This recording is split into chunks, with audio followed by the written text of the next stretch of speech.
नमस्ते छात्र। आपके पाठ्य पुस्तक में कुल 6 तिरुकुरल है। ये 6 तिरुकुरल कंटेस्ट भाग में पूछे जाएगा। इन 6 तिरुकुरल को मैं एक बार पुनर्विकरण करती हूँ, अच्छी तरह सुनिए।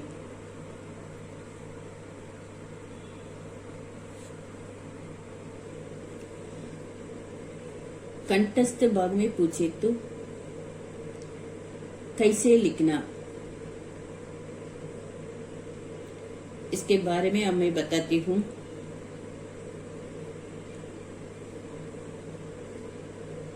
ऊपर तिरुकुरल ऐसा लिखना है, इसके नीचे कुरल को लिखना है। कुरल लिखने के बाद इसके नीचे इधर कवि का नाम लिखना है। कवि का नाम है तिरुवल्लुवर। इधर कवि का नाम तिरुवल्लुवर इधर लिखना है। ऊपर तिरुकुरल लिखना है, इधर है ना, इधर तिरुकुरल लिखना है। इसके बाद एक कुरल को लिखना है। एक कुरल के नीचे इधर कवि का नाम तिरुवल्लुवर लिखना है।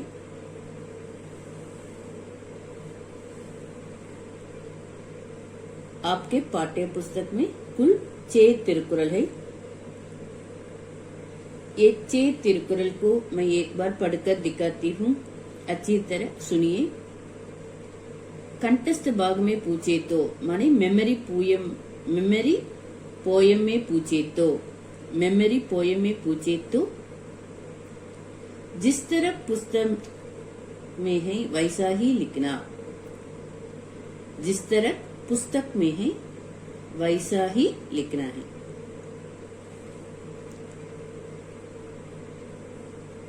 जल ही जग का प्राण है, जल बिना सब निस्सार। वृष्टि बिना संभव नहीं, जन जन सदाचार। और एक बार पढ़कर दिखाती हूँ। जल ही जग का प्राण है, जल बिना सब निस्सार। वृष्टि बिना संभव नहीं, जन जन सदाचार।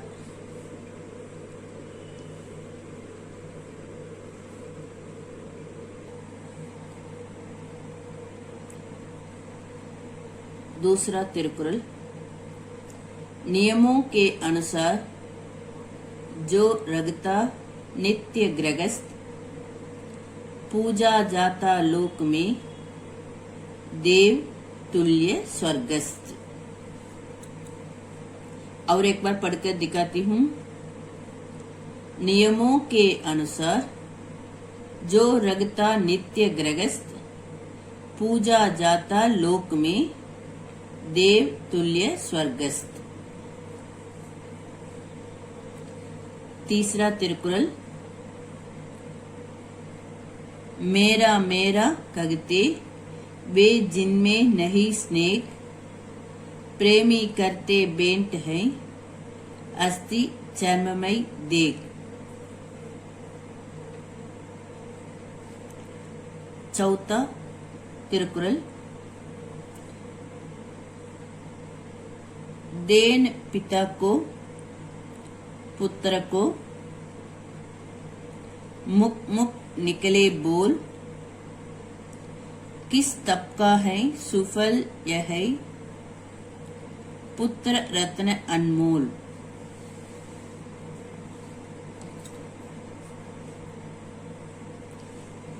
पांचवा तिरुकुरल। लज्जित कर दो दुष्ट को, उसका कर उपकार, सब कुछ जावो फूबूल फिर हैगी सुजन प्रतिकार। और एक बार पढ़कर दिखाती हूँ। लज्जित कर दो दुष्ट को, उसका कर उपकार, सब कुछ जावो भूल फिर हैगी सुजन प्रतिकार।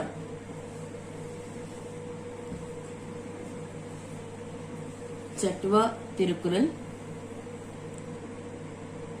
ठीक नहीं है बोलना, जीवन भर उपकार,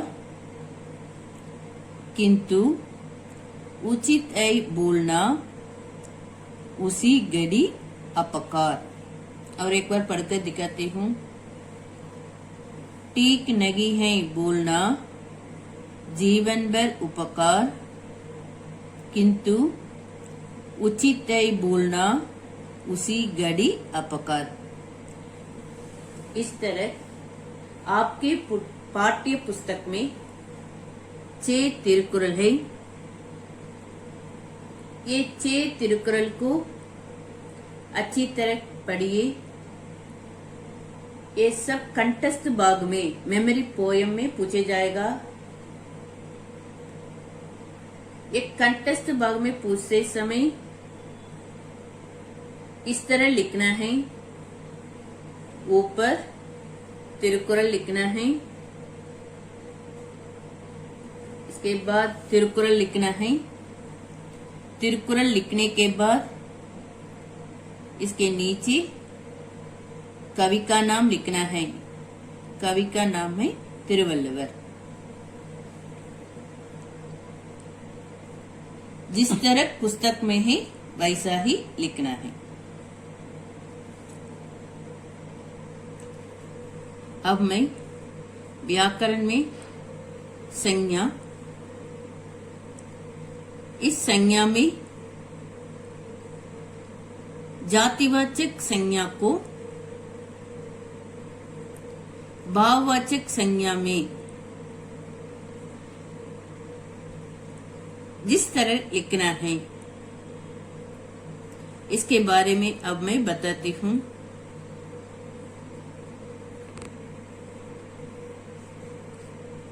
जातिवाचक संज्ञा, जिस शब्द से एक जाति के सभी पदार्थों या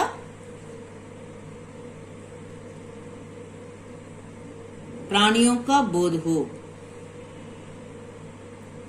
जिस शब्द से एक जाति के सभी पदार्थों और आना है, सभी पदार्थों और प्राणियों का बोध हो, उसे जातिवाचक संज्ञा कहते हैं।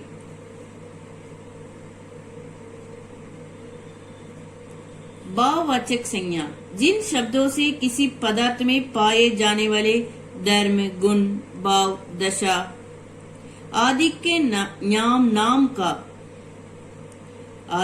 नाम का ज्ञान होता है, उन्हें भाववाचक संज्ञा कहते हैं।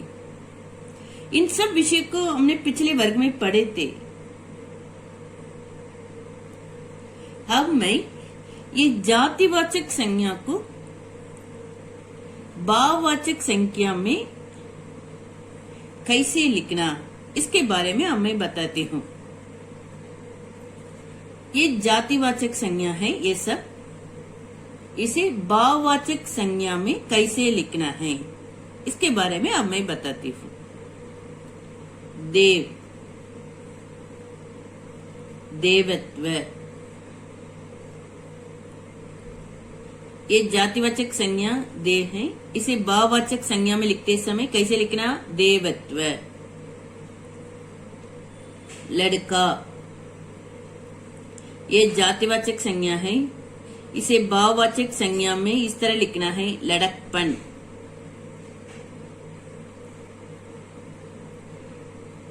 बच्चा,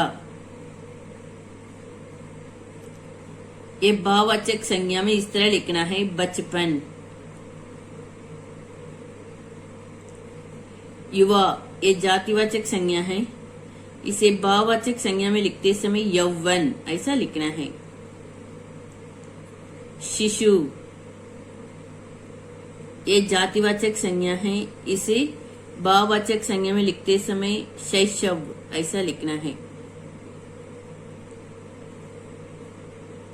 जातिवाचक संज्ञा है पशु, ये भाववाचक संज्ञा में लिखते समय इस तरह लिखना है पशुता। इन सबको और एक बार पढ़कर दिखाती हूँ, अच्छी तरह सुनिए। ये सब जातिवाचक संज्ञा है, ये सब भाववाचक संज्ञा है। ये जातिवाचक संज्ञा को इस तरह भाववाचक संज्ञा में लिखना है। देव, देवत्व। लड़का, लड़कपन। बच्चा, बचपन। युवा, यौवन। शिशु, शैशव। पशु, पशुता। इस तरह ये सब जातिवाचक संज्ञा है। ये जातिवाचक संज्ञा को भाववाचक संज्ञा में इस तरह लिखना है।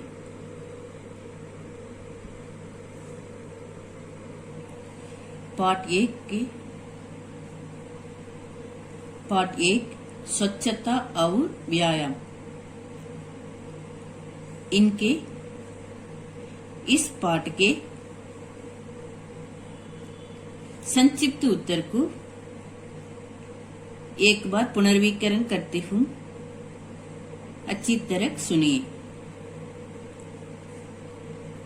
निम्नलिखित प्रश्नों का उत्तर पूरे वाक्य में लिखिए। निम्नलिखित इधर नीचे दिए है ना, इन प्रश्नों का उत्तर पूरे वाक्यों में लिखिए। धर्म रक्षा का पगला साधन क्या है? धर्म रक्षा का पगला साधन शरीर है।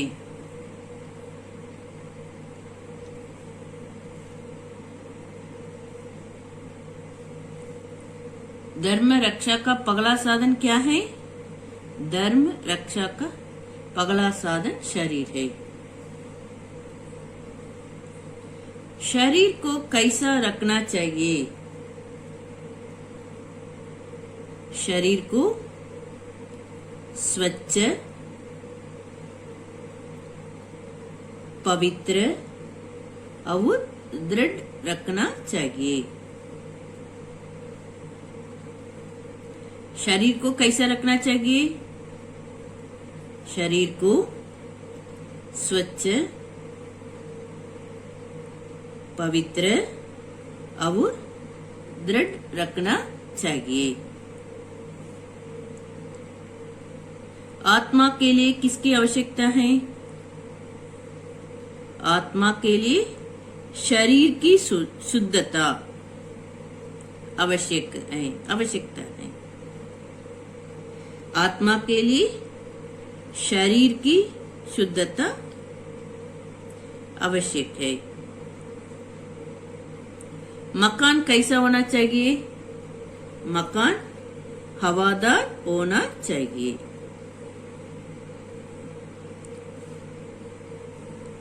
गृह कार्य, आपके पाठ्य पुस्तक में 6 तिरुकुरल है। ये 6 तिरुकुरल को अच्छी तरह एक बार लिखिए। यही गृह कार्य है। धन्यवाद।